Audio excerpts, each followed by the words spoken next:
Mr. Kutz, GAO was 4 out of 4 in gaining fraudulent access to the Hubzone program. Without getting into specifics of other GAO investigations, can you tell us how susceptible the Hubzone program is to fraud as compared to other programs GAO has reviewed for similar problems? Yeah, clearly it's very susceptible to fraud. There's no question about that. They do not really have, from what we saw, a fraud prevention program, which has many elements to it. And it's interesting, one of the charts you put up there, that they've tightened their controls. Well, what we tested was the tightened controls, obviously, so I'd hate to see what they were before that.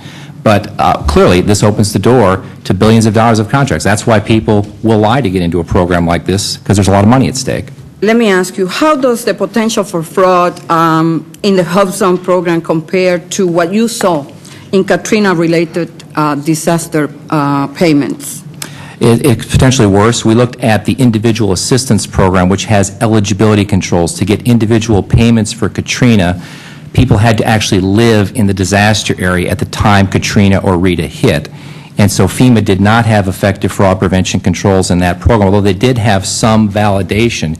Here we saw little or no, so this is as bad or worse. In your estimation, do you believe that self-policing is a viable policy for reducing fraud in the program? Not in and of itself, certainly. If you look at a broad fraud prevention program, it is an element of it, but is by far one of the less significant elements in my view.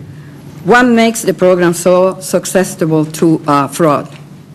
Well, again, the lack of fraud prevention controls. You had, especially, and I would say this, if you're going to put your money into anything for this program, it's got to be at the application process. Here you have a situation where anybody can get in, basically, that wants to. And again, hopefully most people are honest, but you not only have that problem now, and you want them to cut this off at the beginning, I've heard as you're questioning here, but you also have the bigger problem of 10 or 1,000 or more companies already in there, and how do you deal with that situation at this point? Let me ask you a final question here. What potential actions would you recommend or suggest to SBA to rectify this Well, a fraud prevention program consists of 3 things: people, processes, and technology. They need to have the right people, the right training, the right outlook. They need to have strong processes, for example, random unannounced site visits, with technology behind that, where before they do the site visit, they've got the research tools to determine whether or not people owned the businesses, whether they were renting them, or whatever the case may be. So it's a combination